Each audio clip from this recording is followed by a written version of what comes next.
Today on Diamonds Are Forever, the season kicks off. Well, the preseason does. Hard Knocks Episode 1 was tonight. As I record this, we sit down for our very first review of the Dallas Cowboys edition of Hard Knocks, me and Diamante Williams. Up front, we talk about Diamante's Cowboys history, maybe Cowboys history in general, favorites from the past, favorites from the current. Then we get into the episode, categories aplenty, and at the end of it, our Diamonds Are Forever moment, a deep dive into our history. We each tell a story of our youth and beyond. So that's what's happening in the episode.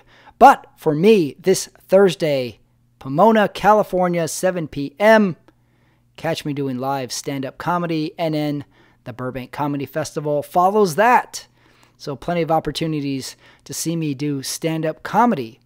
Hey, did you catch our preseason to the preseason episode? Did you learn about what the show is? Did you learn about Diamante Williams? Do you get the Diamonds Are Forever reference? Yeah, you did. So, episode 1, did you watch it? It's on HBO Max. It's the Dallas Cowboys. It's the documentary that has run for about 20 years on a NFL team's preseason. We took it all in true podcast fashion. We break it down with special categories for it. We're going to retinker. We're going to think it all up. And the episode is great. So right now, episode 1, Diamonds Are Forever. Listen up.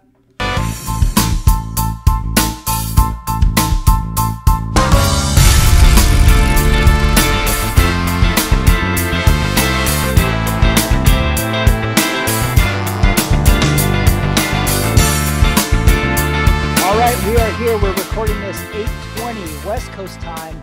Me and Diamante just watched episode 1, Hard Knocks, Dallas Cowboys.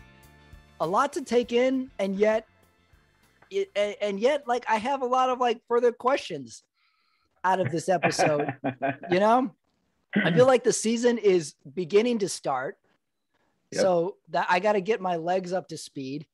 And my brain almost isn't ready for football. So it's good that this is like a shock to the system that we have Hard Knocks. You know, it's just like throw us in the pool. It's time for Hard Knocks. Get your shit together. Football is about a month away. So get ready. First week of preseason is this week, this Thursday. Everybody's actually hitting the field this Thursday. I know the Cowboys had their game last week, but everybody's hitting the field this week. Yeah. So, well, do you have there's only 3 this year. Only 3 preseason games, right? Yes. I saw that, which I'm okay with. We don't need. I didn't need the 4. I need to see. I like to watch the teams on the field, and then I'm good. I don't need a lot of preseason. No, but they never played the 4th one. It was strictly everybody who was either going to be on the practice squad or special teams, the second string, third string. Nobody really ever played that 4th game. So I mean, and I heard not necessary.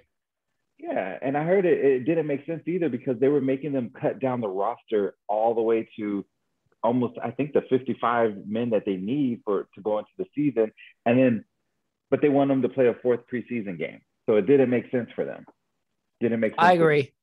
Well, let me ask you this as Hard Knocks, because it's your team, it's your Cowboys team on Hard Knocks.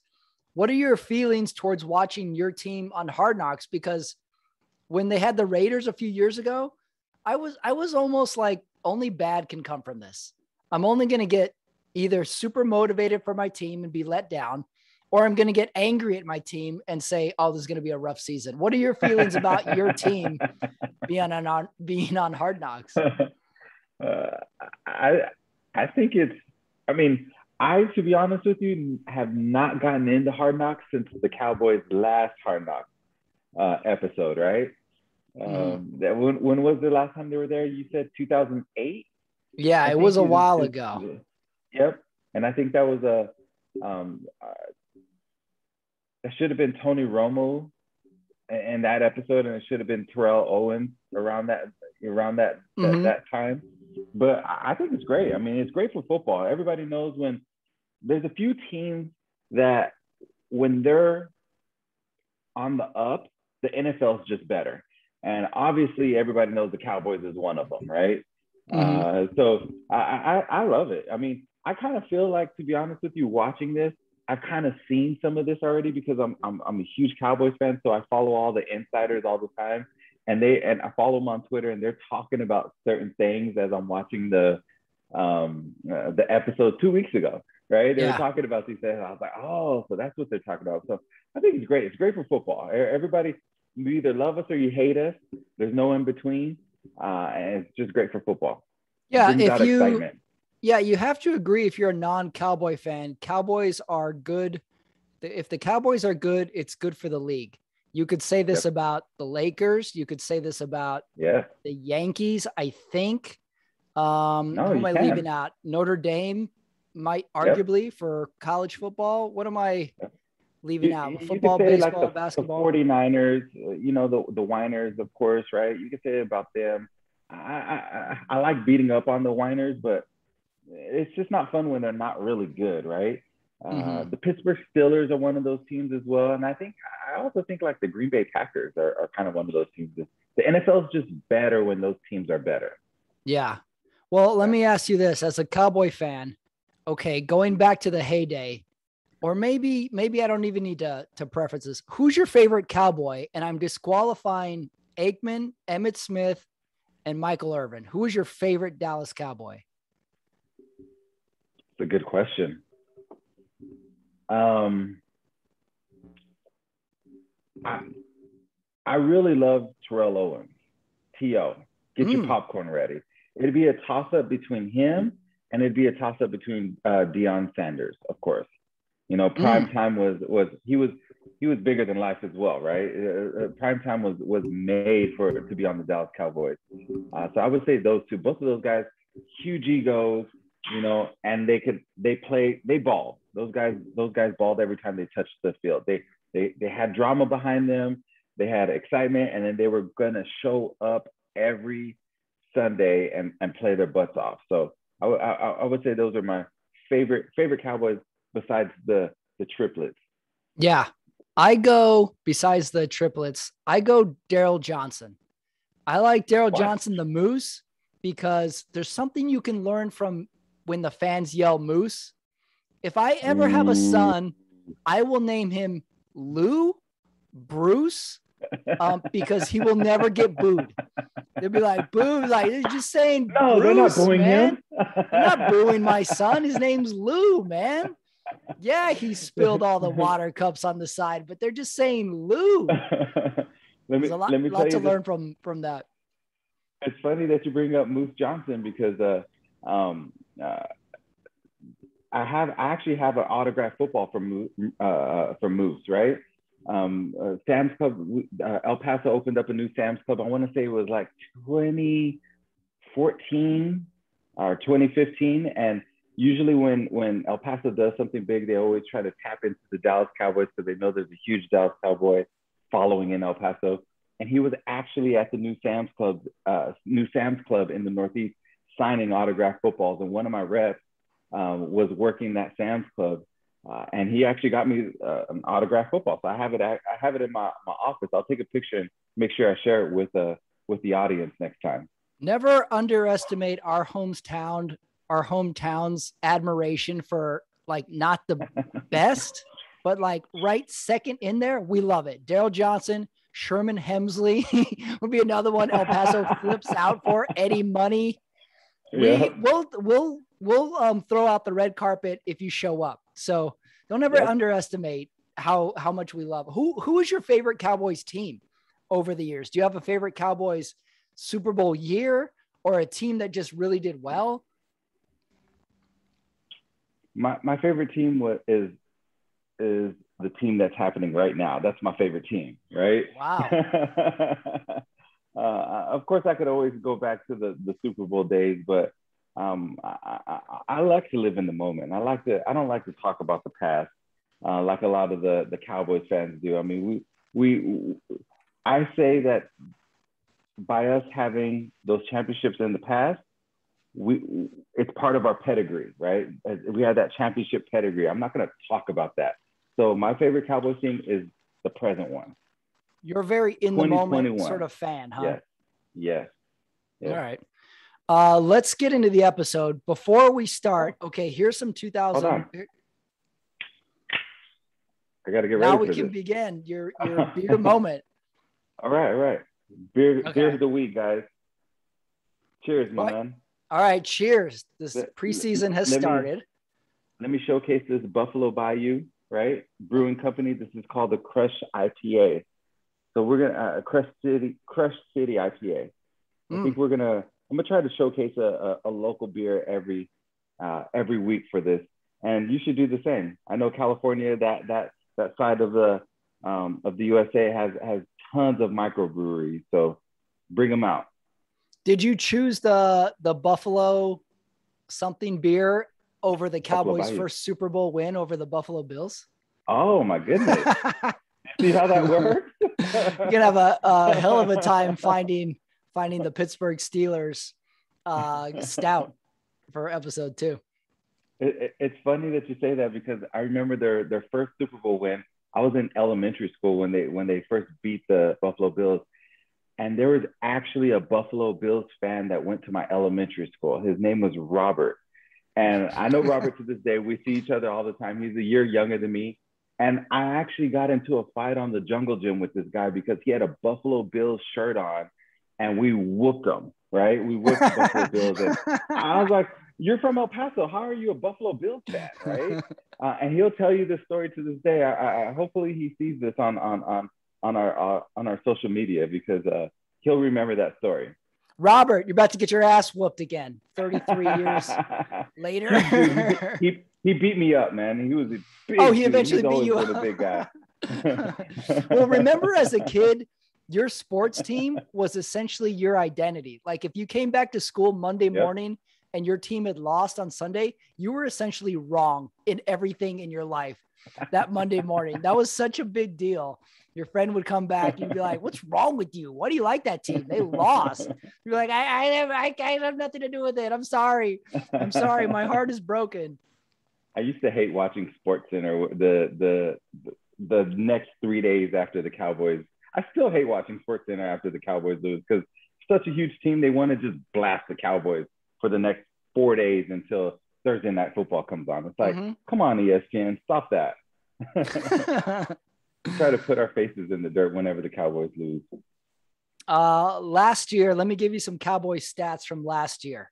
They went 6-10, third in their division. They were 4-4 at home, 2-6 away. So not the greatest season, injuries, all that stuff. So they have a lot to improve on this season, which kind of makes it fun to keep eyeballs on them. So first note of the episode, the HBO doesn't give these episodes names. They just call them episode 1. So yeah, I thought a few names like would be good. And here's my name for the episode based off of Jerry Jones's opening press conference. It should have been whatever it is, season 20 something, episode 1, Jerry Cries. Jerry has that press conference where he cries and he's talking about God knows what. I couldn't follow what he was saying. I wrote down, he said, it's better to be naive than unlucky or good. I couldn't follow one word Jerry Jones was saying in that. Could you? He was like old man on a porch. Old adages. It's crazy. I mean, following the Cowboys, you hear him say crazy stuff because he's on the radio at least once a week during the season. And he has this famous thing. He says it's like having what does he say? It's like having surgery. Oh man, I forget. He talks about nobody can follow penis. Jerry Jones. Yeah, he talks about a mosquito's penis though. Oh, circumcised. He says you're circumcising a mosquito's penis is what he says. He's crazy. He's wild. Oh, he is wild. Guy. He is wild. And I really hope there's more camera time with him throughout the season. He had some good moments in this one that I made some notes on. I forgot. Well, it starts with Dak showing his scars and the injury. I forgot how horrific that injury was. It was bad. It was remember bad. Watching that the game. Footage of it is brutal. I admittedly did not look at the screen. Once we were Really? about 10 seconds in and they kept showing his backwards leg. He did it twice. That I forgot about. I didn't know about the second time. So that shocked me. And then right off the bat, I'm nervous for Dak Prescott for this whole episode. I'm scared for Dak Prescott. I'm not sure a lot of people saw this when it actually happened live, but he tries to put his leg back into place. Yeah. And he slams his ankle on the turf to try to put the ankle back into place. And I'm like, oh, that's where I turned away. It doesn't go. It doesn't go into place. It just, and then he's like, come get me. Yeah. It's come get me, Jesus. He didn't even call for the Jesus trainer. Grabbed the wheel. He called for Jesus. He called for Muhammad. He called for Jewish God. He was like, I'm equal opportunities. And it's bad when the opposite team is waving in the trainers too. That is horrendous. And they got him crying on the cart, leaving the field. It really started off on a bummer note, the episode as well. So that was hard. I remember last year when it happened, it was the first time I've ever seen people who usually dog the Cowboys. It was the first time that you saw people really like rooting for this guy. Dak's a likable guy. People really like Dak Prescott. He's a man's man, right? He's a great football player. He's a coach. He's a coach on the field. He's a quarterback. He's just a leader, and you don't find that within a lot of people. And you can tell that you could tell back last year how much love the nation really has for Dak. They respect the guy. Well, let's talk about Dak in the episode. I liked him. Yeah. I like seeing him in the huddle on the sidelines being feisty. Mm-hmm. I liked him saying like, "Oh yeah, I'm throwing dimes and I'm going to get this play." I liked him showing a little grit out there. And then of course it's gone right away because then they sit him for the rest of the preseason because then he gets a strain. I'm like, this dude is made out of glass. He is going to get injured on the bench watching. I'm so nervous for Dak Prescott. Now, scale of 1 to 10. Are you nervous for Dak Prescott just in this preseason alone? What's your nervous number, 1 to 10 for Dak? It's over a 5 for sure, because I know in sports, whenever you get injured again for some reason. And I don't know why that is, but I always feel like when somebody gets injured, there's another injury right after that, whether they're trying to compensate for something or I'm just hoping it's fatigue of the arm, right? Mm-hmm. Everybody knows he hasn't been practicing. What I did like was the trainer talking about he called the Texas Rangers medical doctor, like medical staff. Yep. And the New York Yankees medical staff to because they deal with muscle soreness all the time. They said just rest it. So when I heard that made me feel good. You feel good that the Rangers are in on Dak. The only thing that bothers me is and everybody knows in football that there's got to be timing within the offense, right? Offense is all about timing. It's all about being on the same page with each other. And I feel like he's going to be missing that by missing the training camp. So, but there's so many games this season, he'll have time to hopefully to get on the same page with the rest of his offense. I was also kind of enamored and surprised with the Dak-Zeke Elliott friendship. I didn't know they were such good friends. Zeke is buying Dak birthday presents and he's wrapping them for him. That I thought was a nice touch because I think we always see Zeke as a little bit of a kind of a quiet, angry guy, and he looked pretty human in this episode. Where do you stand on Zeke's rapping skills? I give his rapping skills, first of all, an F, right? I give him 2 thumbs down. It was bad rapping. If it was my son saying this, he's probably giving him a 0 out of 10, right? Yeah. My future son Lou could rap better than that. He's watching YouTube on how to rap a present. Not good. Yeah, I like that. I like that they're friends. I think that's cool. I think you got to have a best friends situation on every offense if you want to succeed. I like that it was QB running back, QB receivers, always good. Secretly, though, QB offensive lineman, I think would be nice to have a best friend. Maybe QB center, that's a special relationship. Yeah. So I like that we have some best friends on the offense. I like that. I mean, Dak and Zeke, that's why I'm not sure if you've noticed, but their numbers is Zeke's number's 21 and Zach's number's 4. I don't know if that was out of coincidence, but that's Dallas's area code, right? That's one of the area codes for Dallas, 214, right? 214? Oh, I didn't know that. Yes. Yeah. Did they do that on purpose? I don't know. I feel like they did, but it could be fate. Who knows? Who has 91 and 5 for our hometown? Maybe this could be something worth looking into. Jeff Garcia is Joe Garcia. That's right. Yeah, we got him. He's 91 in the Canadian Football League. He's currently number 5 for the 49ers, right? Who's 91? Oh, he was 5. Yeah, we need to find a 91. Probably, we're probably talking 91. That's on the offensive line somewhere. That might even be special teams.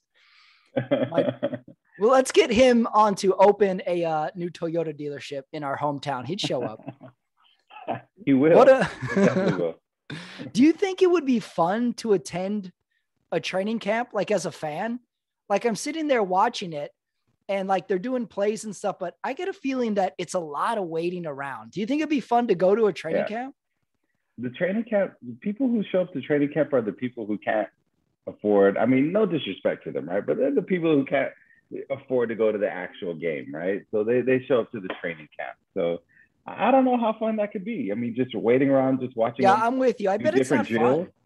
Yeah, at all. I'm with you. I bet it's not fun, and I'm with you that these are the schlubs that can't go to a regular season game. Not even a regular season game. We can't even go to a preseason game. We're not even sold on cable TV, so we're gonna go to preseason practice in Oxnard, California. Did it strike you as weird that the players are wearing a lot of sweatshirts? It's midsummer. Yep. It's Oxnard, California. That's about an hour north of where I am now in Los Angeles. It is hot. And these dudes are running around in sweatshirts. These guys are not burning up. What's going on here? I couldn't understand that at all. It's to help cut the fat. They're trying to lose more weight. Is that it? Or it helps with the conditioning at least. I also think if it was me and you show up to your dorm room and all the gear's waiting for you in the dorm, I'm like, I'm just putting all this shit on. I'm wearing every sweatshirt. I'm wearing every sock. I think maybe that's it. That's because that's what I would do. I would be so happy to have gear. Love it. I love gear. I definitely love gear. What else with the episode? What else struck you? I feel with what struck me is watching all the other. I know I didn't watch too many of the other Hard Knocks, but a lot of them had an intro into this. And the Cowboy and this episode, HBO went straight into, we're at camp, we're doing this. Yes, they talked about Dak and the season that he had previously in his injury, but that was it. There was no lead up into, hey, this is how the season went last year. All they talked about was Dak getting hurt, and then we're at camp. So it went straight into what the season was. And then they said, one phrase that they did say is, and I think this is going to be their season of redemption. That's the phrase that HBO did use. I think I wrote that down. Yeah, I think it was I had the narrator saying, hopefully the boys are back. That was at the end that kind of struck me. But you're right. If this episode had a main character, it would be Dak. It was heavy Dak. Yep. Footage. And I think that's good. I think that's gonna peter off as the episodes go, because he's not doing anything unless they're going to continue to portray the leadership side of him, which he's on the from a 1 to 10, he's on a 15 on that leadership scale. So, yeah. I would think we're going to see some other characters. We had a little bit of camera time on that rookie, number 11. I think his name is Micah Parsons. Yes. Is it also what I liked? I couldn't tell if this was rookies or what, but the rookies don't have the star on the side of their helmet yet. Was it a rookie thing? Yeah, it's a rookie thing. I You like have that. to earn I the like that. star on the helmet. You have to earn the Yes. star on the helmet.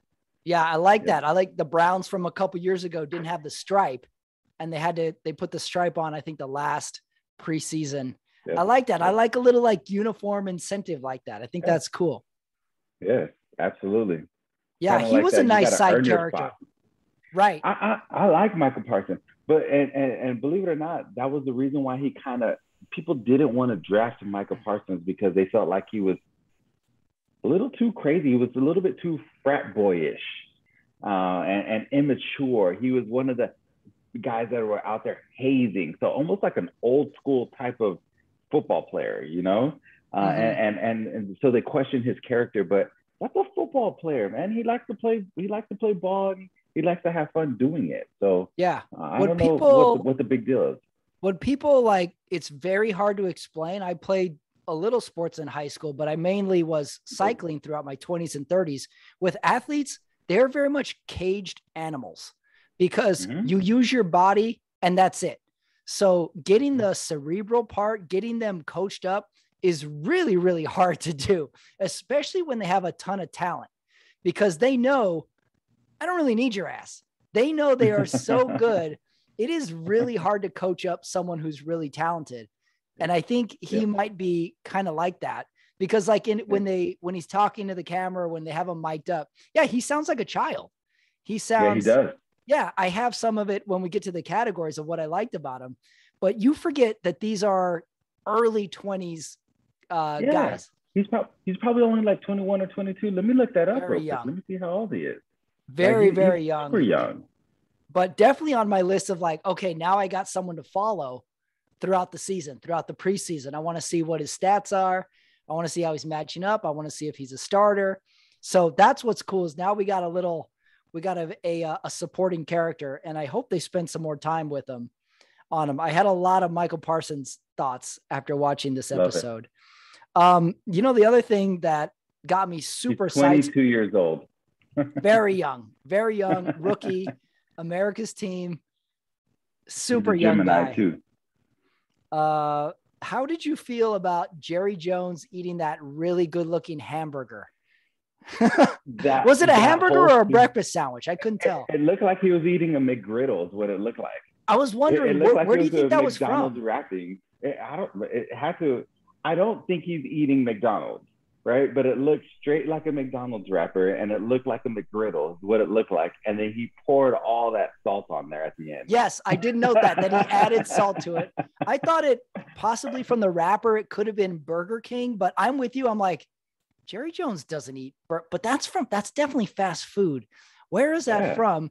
And I also like how he's on the phone, and as soon as he's done unwrapping the burger, he's like, all right, I gotta go. He hangs up. He's like, I gotta fucking eat, man. I'm done with this phone call. I gotta eat this burger and I gotta put extra salt on it. That scene has one of my who stole the scene or who stole the episode right there. Right. We won't step on the category. We won't step on that. The other part I really liked, and it almost makes me nervous that Mike McCarthy is already out of ideas, is when he plays Austin Powers. I love it. Clip. That is so great. And he's taking from that, we got to have a mojo moment. Did the mojo moment work for you or not? I liked it. I thought it was pretty cool. I like that they have a theme for training camp. But the whole point of the mojo moment, and I wrote it down here, was to it was emphasize momentum changing, right? And that was the whole idea for that. They're trying to emphasize momentum changing, times in the game where the momentum shifting. I thought it worked. I like the idea of it. Yes. I just don't know if it made it to the players' heads. Right. Every camp has to have like a quote throughout the training camp that everybody has to repeat. It gets old by the fourth week, but like it's already printed on T-shirts and stuff like that. I thought that was. We'll probably see the next one, Mojo Moment. We're gonna see T-shirts with Mojo Moment. I did like how in the press conference they asked him, explain the Mojo Moment, and in typical coach speak, I couldn't understand what the hell he said. He's like, there's moments in games and Well, we got to seize the moments, and there's every life is full of moments. And I just wish some reporter would have the balls to say, like, Coach, what the hell are you talking about? Coaches love to hear themselves talk. I always tell everyone, coaches are essentially bad stand-up comics. They know 7 jokes and they repeat them for the next 15 years of their career. One coach, every time he wanted to tell you you were slow, he would say, Ramirez, you're slower than dog shit in January. He said that for 3.5 years. We never figured out what that actually meant. We all chuckled at it. Froze into his ass. That was his line. That was his coach line. His booty hole looked like that because it was so cold. Right. I couldn't figure it out. Is dog shit slow? I guess it is. Dog shit is never really that fast. It opened up like that. So in the summer, old Pat Ramirez could have been dog shit in July, and that would have been fast. I don't know. I don't think there's answers. I don't think there's answers to this, to these questions. I also like when Mike McCarthy was trying to fire up the team, and he says, I wrote it down, we don't want any Charlie fuck-arounds or any high school Harry. I loved it. And I wanted him to have 6 more names. I want to have 6. And I wrote some names down. So we got Charlie Fuck-Around, High School Harry, but I thought we should have Gary Grabass, Charlie Community College, Danny Dayjob, Harold Horse Around, and Patty Practice Squad. And you know, my favorite one that's all over social media that I forget his name. He always calls him Dick Stain Donald Trump. That's a good one. Michael Rappaport, he always calls him Dick Stain Donald Trump. Never underestimate a great derogatory nickname. Never underestimate that. I went to school. This wasn't involved with sports. I went to school. I worked with people, multiple people. If there's a dude who has a bubble butt or a big ass, he is instantly called Nalga. I knew 3 different Nalgas in my life, 1 in high school, 2 in different jobs, and everybody just calls him Nalga. And he just accepts it. You have to. So Charlie Fuck-Around and High School Harry were Mike McCarthy's go-to. But I think if he demotes anybody to the practice squad, he should be like, you're Patty Practice Squad now, and demote them. Hey, I heard one about you this summer. It was called Pandemic Pat. Oh, yeah. I've heard that one on a few Pats. Yeah. Pandemic Pat. That's right. Pandemic Pat. Got to change my Twitter name. You should. There you go. Mm-hmm. Pandemic Pat. Yeah. Not too bad. Oh, what about this? You could be Delta variant Dino. There you go.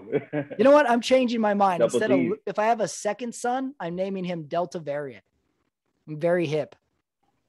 DV. We'll call him DV for short. Should we do the categories? Let's go. Okay. Our categories for episode 1, we're going to do these for every single episode. We got a bunch of them. Let's start from the top. MVP scene. This is the scene you would rewatch from this episode. What do you got? I would rewatch Zeke trying to wrap a gift, because that just shows. It was pretty good. It was pretty good. It just shows how much of a doofus Zeke is. And that's really Zeke. I don't know him, but from what I've seen since he was a rookie, with the Cowboys, he's just that fun, light-spirited, guy who he has your back. He's a baller, but he knows how to lighten up the mood. And he's just a doofus is what you call him, right? Yes, I would like to rewatch Zeke trying to wrap that birthday gift. He was using too much tape. At some point, he was trying to patch it. It was pretty funny. It's always funny to see a huge dude just fumble with something. What was your rewatchable moment? My MVP scene, I'm going with during the Hall of Fame game when Micah Parsons goes to the phone and talk to the defensive coordinator, and the defensive coordinator is telling him, just go fucking dog someone. I like that. And then I like when Parsons is trying to bargain with the coach like a parent to stay out late. He's like, coach, come on, man. Can I play some more? Nah, that's it. It's like, come on. But I'm just getting started. I'm just getting started. I like that. Me too. Right. Yeah. The coach is, so then he hangs up the phone and he goes back to the bench and he sits next to the teammate and he goes, this sucks. Yeah, and it's funny that you say that scene, because Dan Quinn, that's what he's known for. Players love to play for Coach Dan Quinn, and that's the reason why he got that job in Atlanta. He was the head coach of Atlanta, right? But he was the defensive coordinator for the Seattle Seahawks right before that for the Legion of Boom. We talked about this on the first episode, but that's why they love this guy. Because is this his first year as defensive coordinator, or was he there last year? So he just got fired from Atlanta this offseason, and he immediately got hired by the Cowboys to be the defensive coordinator. So this is why they love him. And this is why I feel the defense is going to be on a different level this year. Different level. Category number two is knows the camera is on them award. Who's stealing camera time in this episode, do you think? Zeke. Automatically Zeke. I mean, he steals Dak's bike, right? Mm-hmm. He's over here wrapping presents. He's smashing cakes in people's faces. Like, Zeke knows the camera's on him. He's still in that camera time. He's allowing his personality to show. Yeah, that's a good one. I'm just so surprised that Zeke is human, that he's goofy, that he seems like a fun guy. So that's what caught me off guard with this. I was like, oh, I like watching Zeke do goofy shit like riding bicycles and wrapping presents. I gave my stealing camera award to Micah Parsons, though. I couldn't get enough. I wanted more by the end of it. Okay. I liked him talking trash when they're doing the defensive scrimmage. And then I liked him instantly getting burned on the next play. Just great rookie moment where he gets burned. He's like, oh shit. You put a move on me. Yeah. I couldn't get enough Parsons. He gave him props for that too. And I respect that he respected that he got his butt burned. Yeah. This is also the greatest time in training camp because everybody's still friends.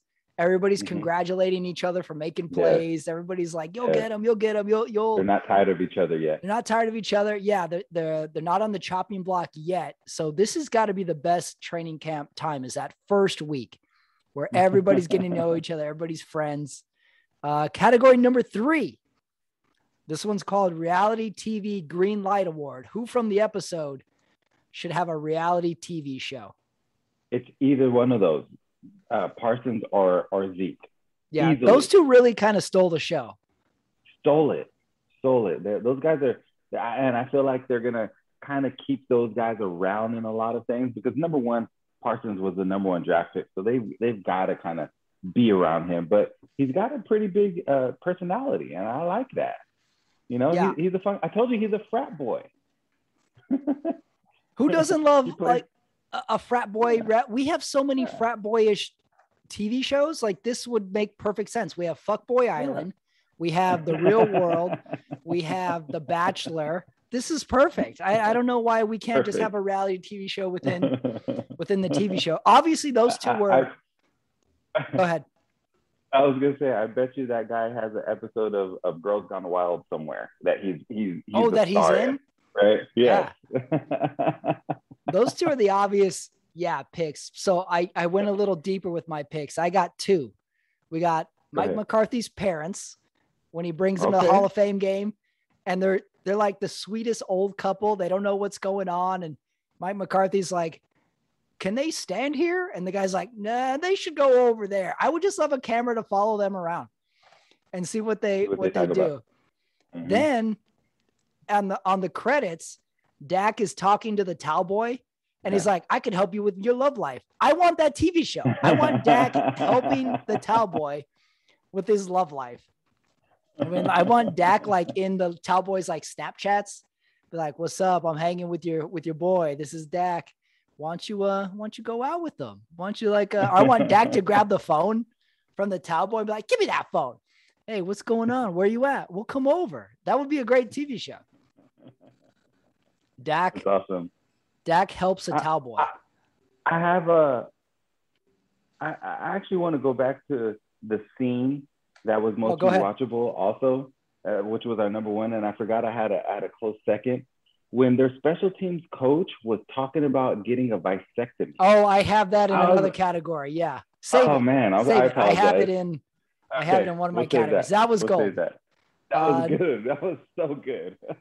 Next category, training camp square footage category. Questions about the facility. Okay, so number one, this looks like a campus of some sort. Oh, and the bikes, they gave them bikes to ride around the little campus on. I thought that was pretty cool. They're beach cruisers, man. They're the typical, Friday the movie beach cruiser that, that Debo steals from that dude, and he steals his bike. It's a typical beach cruiser, right? That everybody has. Yeah, I like that. It looks like a campus. They're in the middle of nowhere, it looks like. Yep. And they got bikes to cruise around. And you see there's apartments all around the field, and there's actually people living in those apartments. I would be scared as the Cowboys, like thinking that one of these guys is going to sell out the Cowboys and to the Patriots and let them buy them out for their apartment so they can video record everything. That's a good point. Yeah. Yeah, definitely. Yeah. There was some prime real estate there where people are just watching training camp outside of their balcony. Yes, it's just surrounded by apartment complexes. What do you think those are? Apartments, condos, townhouses? Are they gotta be townhouses. Expensive, not expensive? They got to be. I mean, the Cowboys are there. They have to be expensive. They always go to Oxnard. So this is got to be a common place. Mm-hmm. So do you think these people have owned those condos? I bet those condos are maybe 10 years old. I bet they're recently built. So they had to be a hot commodity when they got built to be sold. I don't know. I mean, they've had their training camp in Oxnard for 18 years. I don't know if it's been at that exact same site. Right. That's true. But they've been there for 18 years. Or 18 seasons at least. That's a good training camp square footage question is the condos. Mm-hmm. What's going on with the condos? Are they 2 bedrooms? Are they 3 bedrooms? How much have they risen in value? I always love the square footage questions. I got the campus, the bikes. I always like to see the food situation. Is there a cafeteria? Are they? Yeah. Is it catered? What's going? That would be my pending question. Yep. Any other training camp square footage questions? I think that was kind of what are the offices? Are they making, because they showed Jerry Jones's office and they just had some makeshift sign on the outside. Did they have pop-up tents as offices? Because this looks like it's just like you said, it's in the middle of apartment complexes. It looks like they constructed something. It doesn't look like hotel conference rooms or anything like that. It looks like they just put up trailers or something and made office, which I was a little surprised. I thought Cowboys were going to go first class all the way. Jerry Jones is eating fast food in a trailer. I don't know how to feel about this. He's eating oversalted breakfast sandwiches in a trailer, Jerry Jones. It looked damn good though. I am convinced that I want to eat that. I'm watching that. I'm like, I would eat that. And he's just eating that. I didn't see a drink. I didn't see fries or tots. He's just demolishing a single sandwich. What I do know is, and we'll probably see it in some of the episodes, he's a huge iced tea drinker. He drinks nothing but iced tea. You'll see that. Freshly brewed. I would expect that. That makes sense. Jerry Jones sounds like an iced tea man. Next award, the 12th Man Award. Did anyone steal the show? This was a hard one because I don't think we had too many outsiders. So I have a deep dive pick for mine. Me too. I kind of have a deep dive. I kind of went against the grain here, and my 12th man was the Dallas Cowboy napkins that Jerry Jones was using to wipe his mouth. I didn't see that. He had Dallas Cowboy napkins. He has Dallas Cowboy emblem napkins. And I'm Wow. wondering, is his toilet paper Dallas Cowboy emblem toilet paper? Like, what's going on here? Like, I get it. You're the most valuable franchise in the world, but you have napkins that have the Dallas Cowboy emblem on there that you use. That's a good one. Very interesting. That's good. 12th man. Yeah. Which leads me to believe he's got to have everything Dallas Cowboys, right? Slippers, bath mat, robes, clothes. I mean, if I was in my office right now, I even have a Dallas Cowboy headrest, right, on my desk chair. So, yeah, he's got to have it. He's got to have that. Yeah, he's got to have like the old man sandals that you wear with socks. He's got to have Dallas Cowboys. Jerry Jones is old. I saw some Dallas Cowboy Air Force Ones online one day, right? Yeah. They just popped up on my screen. I was like, Dallas Cowboy Air Force Ones, buy them. Get them. Dallas Cowboy napkins. I missed that. That's good. Yeah. I'm going to go with my 12th man award to Micah Parsons' mom. We just got like a taste, and she's eating the hugest bucket of popcorn. I love that. Dancing. I wanted popcorn instantly. She's cheering, and then the season ends. Or the episode ends. So she was my 12th man award. Yes. I had her written down on my notes.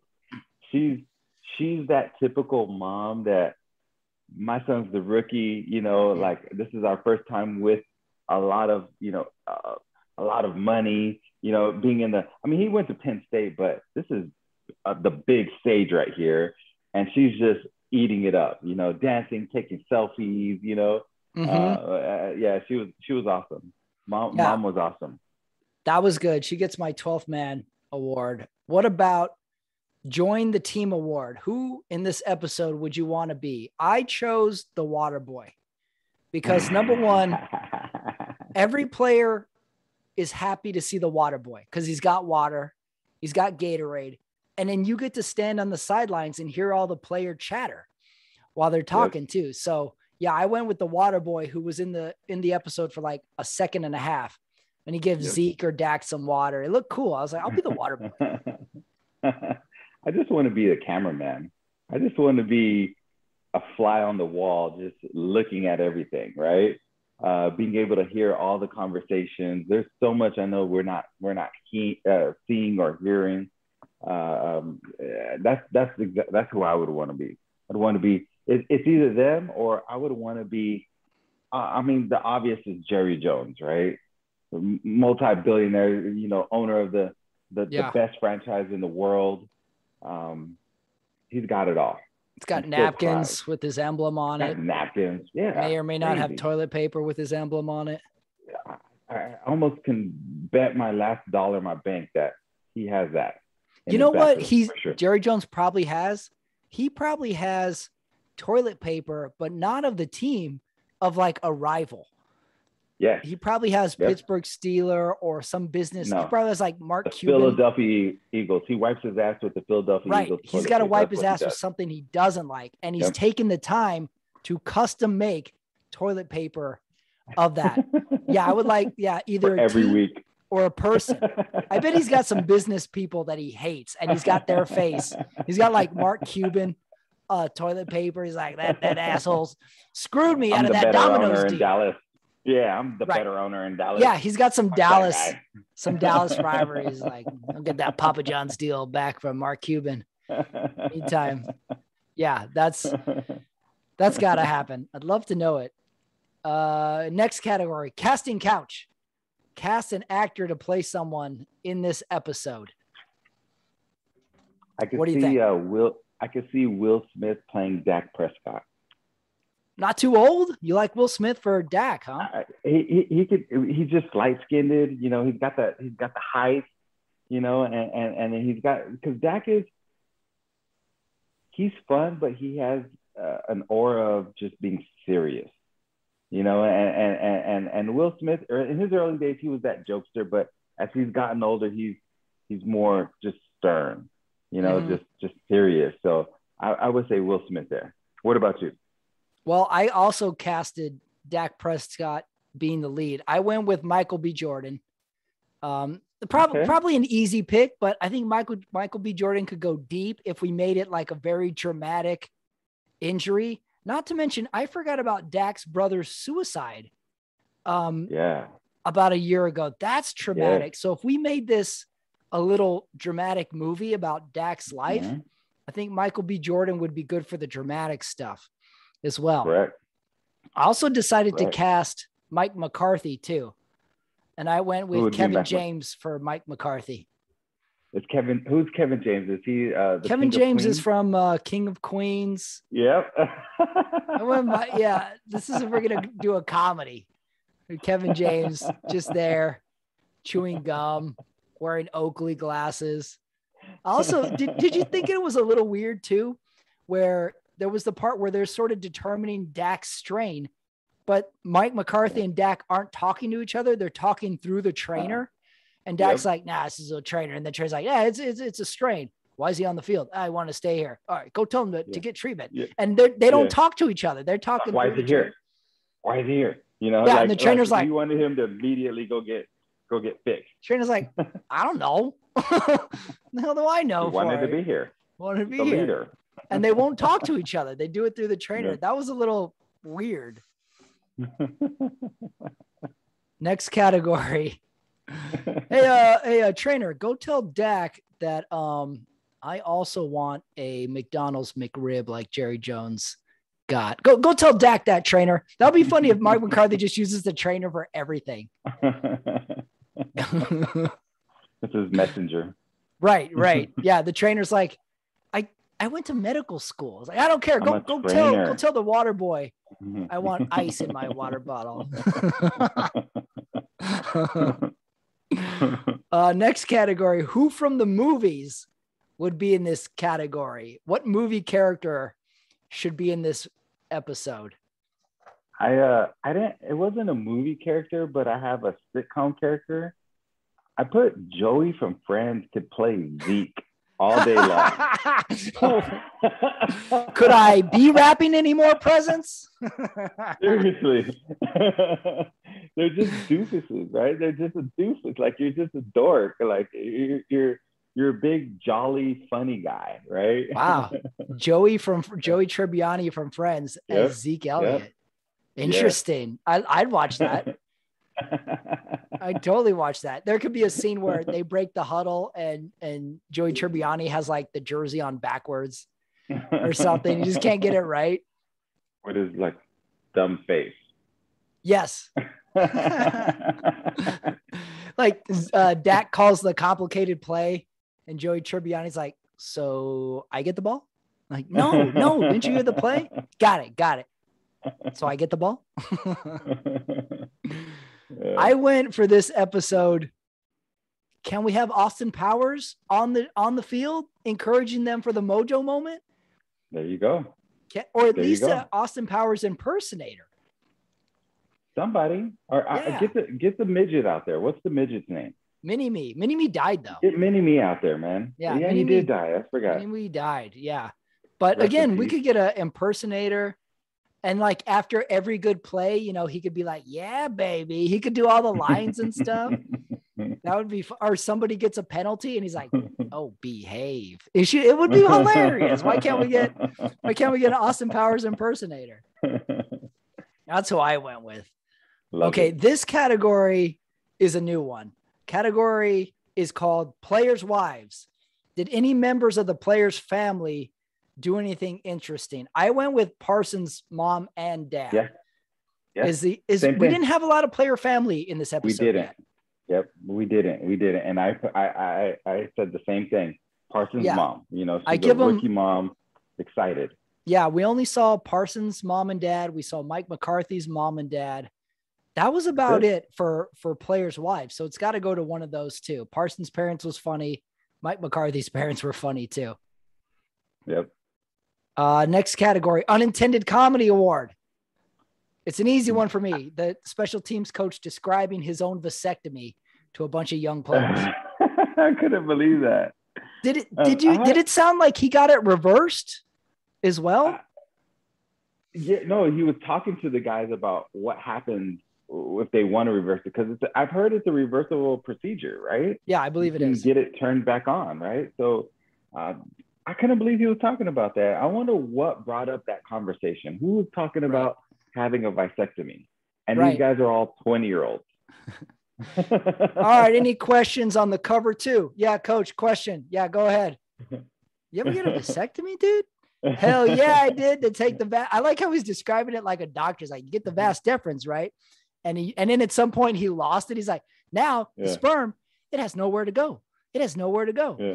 It just stays there. And then he's like, and I was all numb. The players are like eating it up. He should have made a defensive lesson out of his vasectomy. He's like, all right, you're the vas deferens and you're looking, the sperm is the running back. Now you got to cover the running back, but you see that running back is a decoy and the sperm's actually over here. He should have made a whole lesson out of it. You know, his nickname is Bones, right? The special I saw that. That was funny. Yeah, and he's talking about boners, right? He's basically talking about his boners. So that nickname suits him well. And also he did it like, this was no joke. He was doing it with a straight face. He was legitimately trying to describe what his vasectomy was like. Mm-hmm.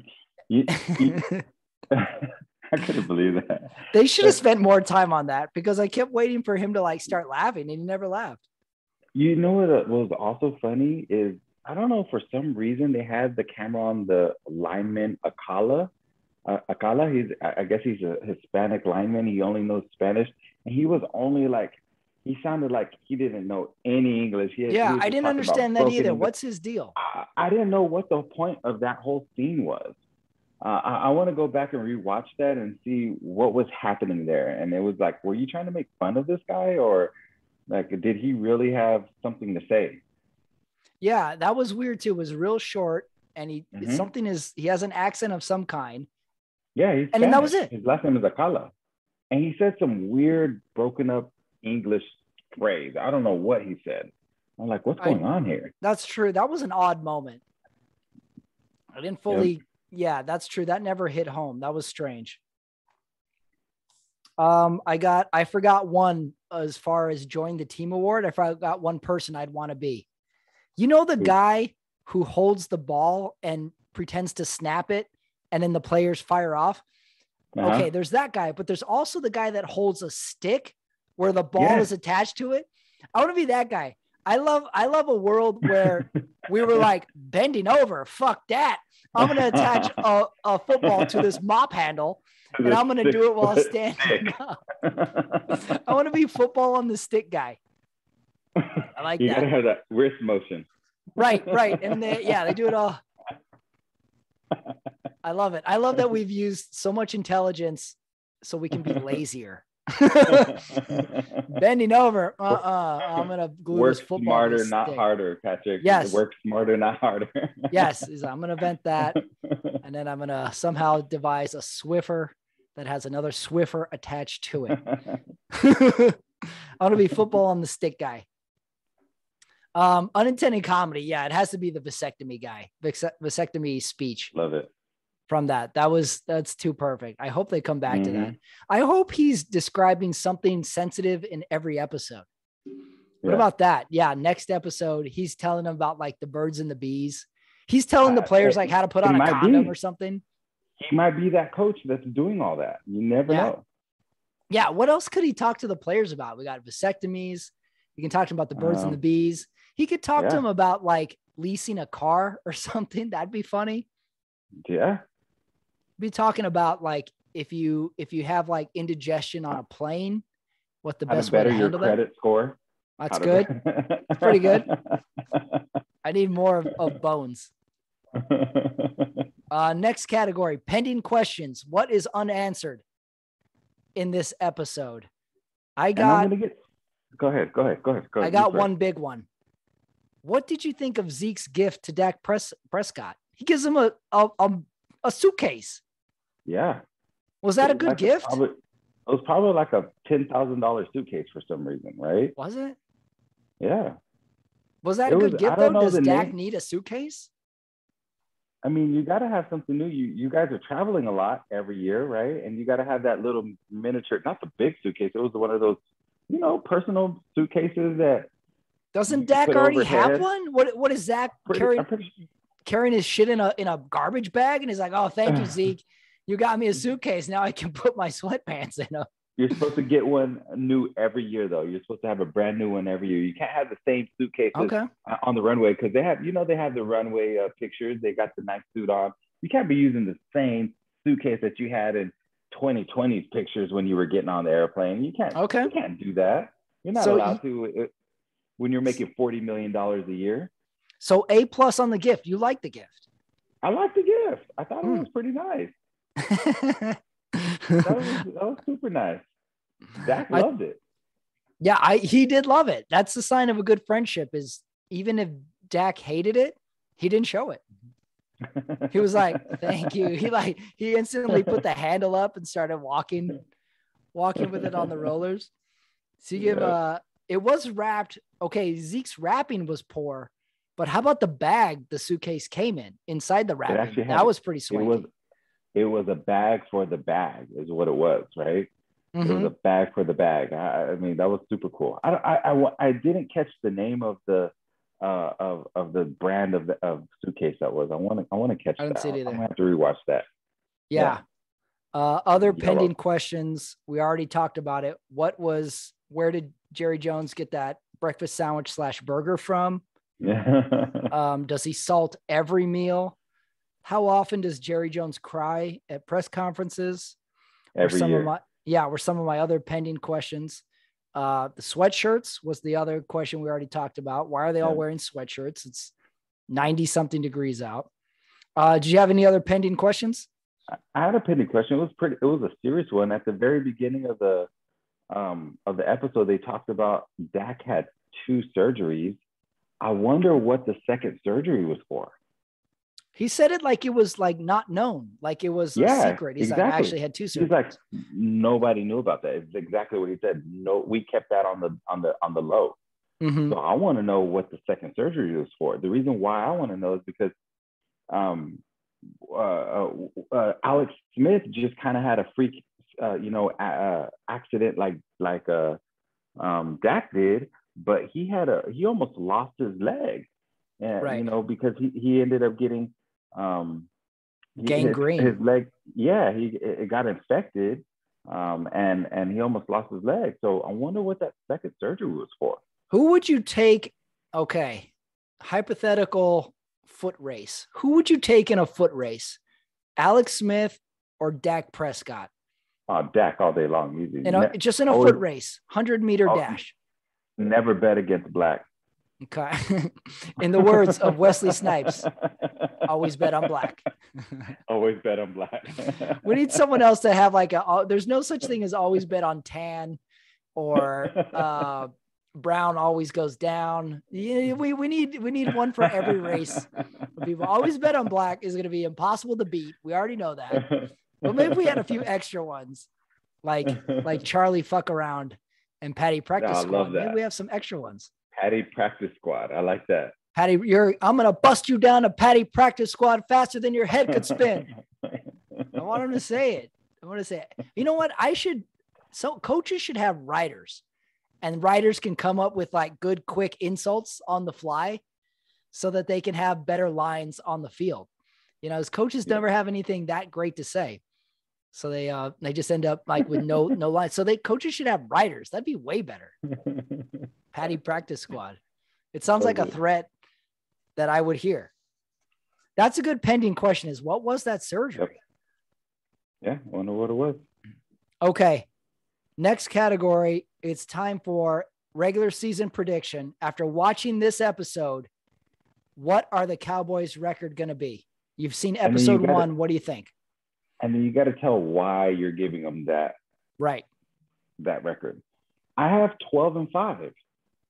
The reason why I have 12-5, yes. The reason why I have the 12-5 is I like the defense. I like coach being a player's coach, and they've got a young stud, a guy who's just going out there. He's just, and he's already calling plays as a rookie. You saw that, right? He's the one that's actually the linebacker in the huddle calling the plays for the defense, and that's big news. If you know, because there's two other linebackers that have been there. Who one of them was a first round draft pick. The other one should have been a first round draft pick, but he blew out his knee from Notre Dame. What's his name? Rudy. Yeah, we call him the clear eye view guy, right? But they have Leighton Vander Esch, and then they have Jalen Smith, who are both veteran, linebackers, and they have the rookie calling the plays. So that tells me defense is going to be, it's totally different. They got a different, and I'm going to put an upset alert here. Not an upset alert, but watch one of these other linebackers get cut. Right. A prediction, okay? Ooh, so I have 12-5, and then I also think they're going to lose a few games because I think Dak's going to come out rusty because he's not going to have the whole offseason to really kind of get in sync. He's going to come out rusty, and they'll lose a few games at the beginning of the year, but they'll get it together. 12-5. I wrote down 10-7. I crossed it out and I wrote down 9-8. I am so worried about Dak Prescott. I am so worried about him. I don't know if he can make it through a season. I feel like he's gonna fall apart at any moment. But he's never been injury prone. This is his first time ever getting injured. He's done all kinds of backflips, front flips, getting first downs. It was a freak accident, PAT. I hope so. Freak. But this episode has got me nervous. I'm basing this all off of episode 1. We got rookie D, new defensive coordinator. That could go really, really good. That could go really, really average. And I'm nervous for Dak. So I crossed out 10-7, and I'm going with 9-8. Jerry Jones is crying over salting his food. I'm very traumatized after this episode. Got you. Okay. I got that noted. Final category. Who won the episode? What do you think? This is a tough one. Michael Parsons won the episode. He came on late. He had a couple good sound bites at the end, and I feel like he got burned, owned it. Young rookie, but got a lot of piss and vinegar in his veins. Right, Parsons. So, yeah, that's a good pick. I went Parsons. Mm-hmm. Any close seconds of who might have won the episode? Of course, Zeke. I also think suitcases. I was gonna say the apartment complexes, man. The apartment complexes won the episode because they're watching training camp from their balcony. That's mine. I think Oxnard won the episode. Really? I went with Oxnard won the episode. It's got to be the only time Oxnard is ever mentioned. We get to see real estate. We get to see good drone shots of Oxnard. So I say Oxnard won the episode. That's funny that you say that because that's the only time it's ever mentioned. One of my business partners that we just promoted out, she's actually from Oxnard, right? And when she came in to interview with me, she said Oxnard. I was like, so do you know Jerry Jones goes in? I think I told her, I was like, do you know what kind of breakfast sandwich Jerry Jones eats? Do you know this? Did you even know this? And so it's funny. That's the only time I've ever known about Oxnard, right? And so Oxnard won this episode. Oxnard won the episode. They could end up winning the whole series for all we know. Yep. 18 years, Pat, in Oxnard. That's big for Oxnard. That's their only thing. I've been through Oxnard. There's not a lot there. So to get Dallas Cowboys training camp every year, that's huge. That's huge for the city. That's their like one big concert a year, like other cities have. That's their state fair.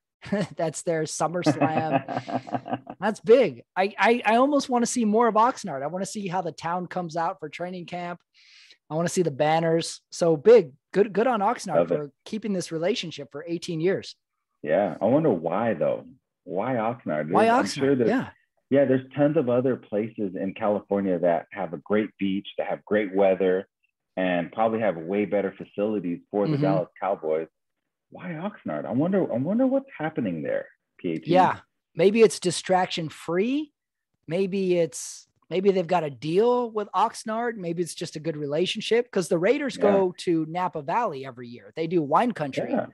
And that seems like the best of the best. That seems like the greatest place to ever have a training camp. And Cowboys go to Oxnard.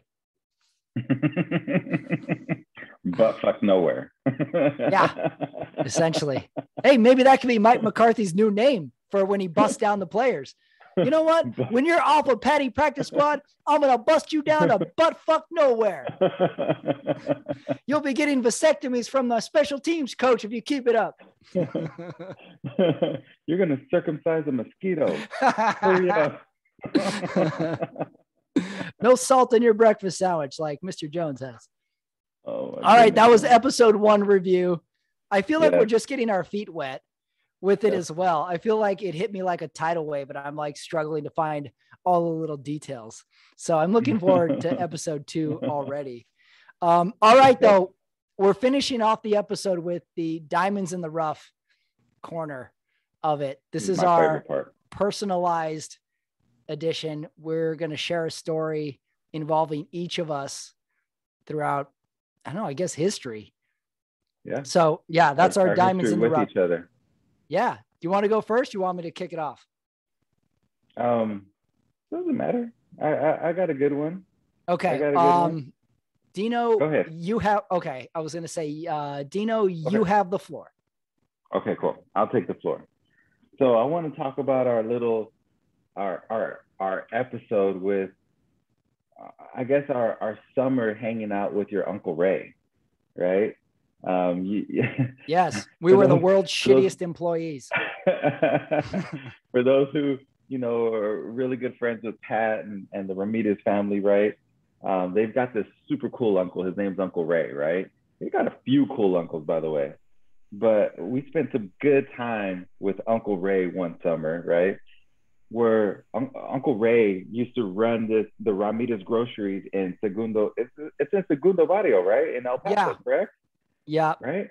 Yeah, he runs a grocery store in the barrio. Runs a grocery store in the barrio, right? And I don't know who thought it was a great idea that we went to go work for him for the summer, right? That's a good question, yeah. But what we did, right, is, we sold snow cones over there. We had a snow cone machine, and we sat there. We sold snow cones one summer out of his store. But what came with selling snow cones was we also were, 12, 13 years old. We were also running his drive-through, right? Yeah. Going out there and selling beers. And I remember this story like it was yesterday, where we got there, we started working a few days, and we would see the same customers come through the drive-through every day, and they would always order beer. And they would order these 32-ounce beers, and they would call them Cuarto de Bush. Right. And we started like, Cuarto de Bush, okay. And so we started, running that drive-through, and I went up to the drive-through one day, and I saw a guy, that would come every day and order Cuarto de Bush. And I went up to the drive-through and I opened the door. I was like, "What do you want, Cuarto de Bush?" And he got fucking pissed at me. He was like, "What the fuck you mean I want Cuarto de Bush?" Right? That's right. Well, paint the scene. Imagine if some 12 or 13-year-old went to, "Hey, you want a quart of Bush, huh? Don't you?" Like, "You want a quart of Bush, right?" Cuarto de Bush. He was like, "What do you mean Cuarto de Bush? What do you think I am, an alcoholic?" And with this, South El Paso accent and everything. And he got all pissed, and I got all scared. I'm a 12-year-old kid, and so I pull away from the Ray hears this and everything going on, and he's like, "Hey, don't worry, get away." And Ray starts apologizing. He's like, "I'm sorry, man. I apologize and everything." He's like, he's young. He just thought, he was being friendly with you. And then he asked the guy, "So, what would you like?" He goes, "Cuarto de Bush."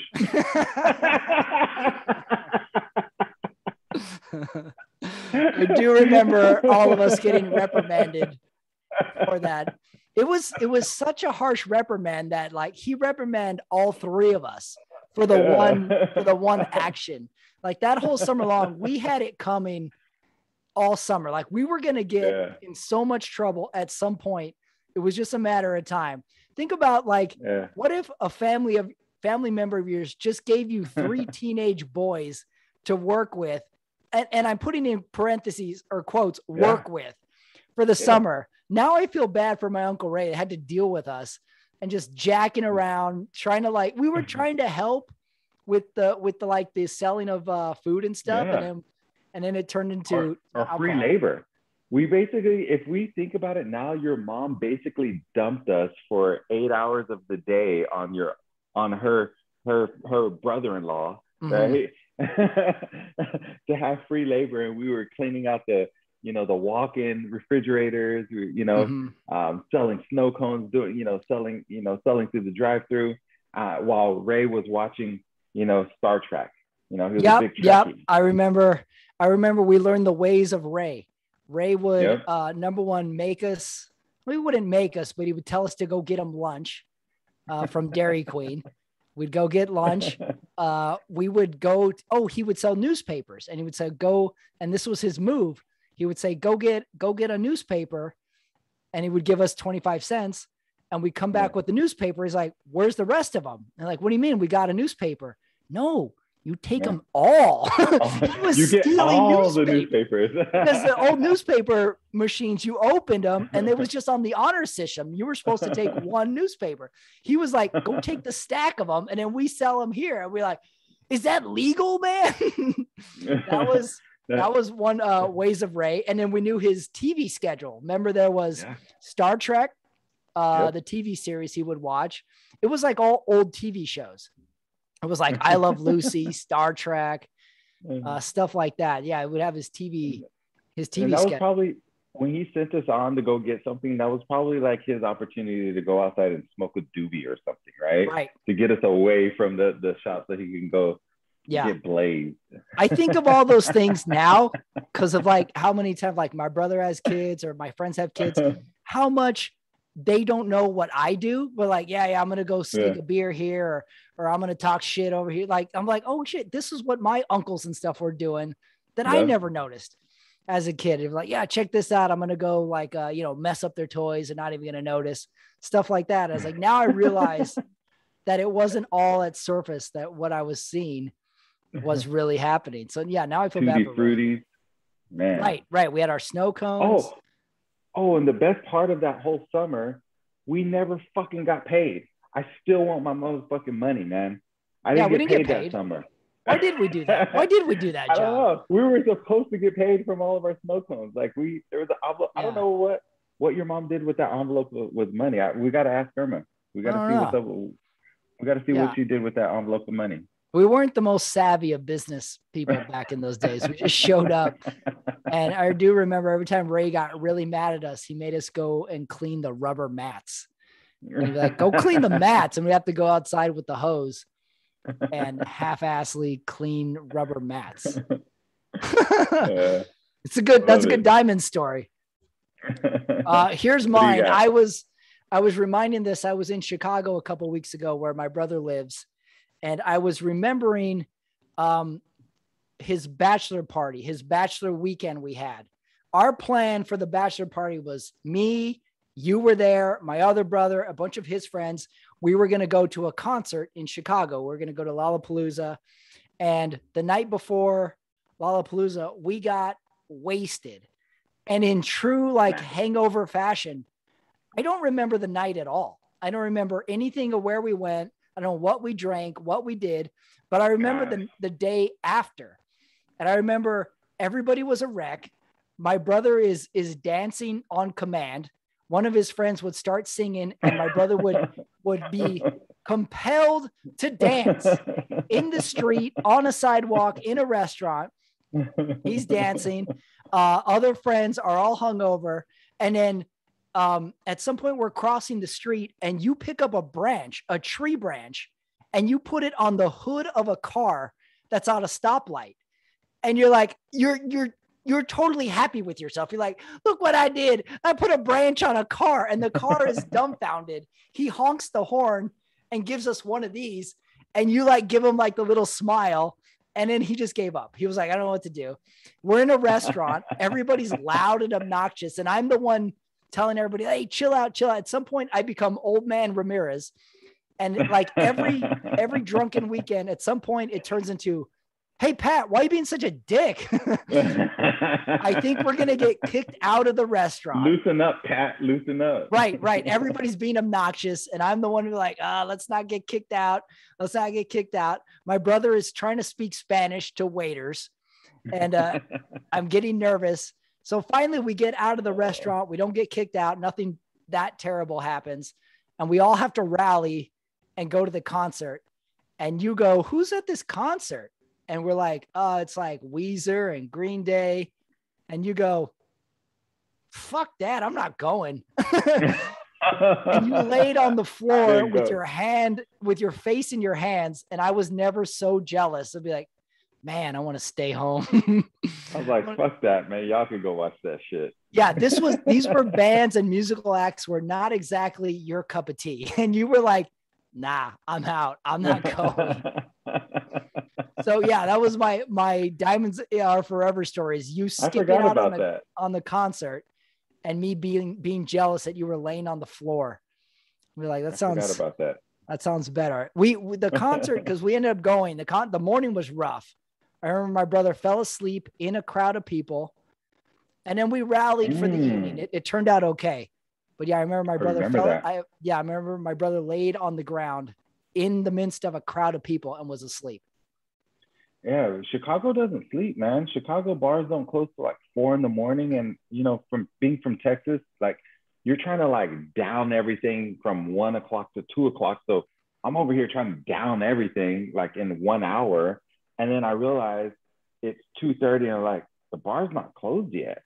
What the fuck? And they're like, yeah, we don't close till 4:30. What the fuck?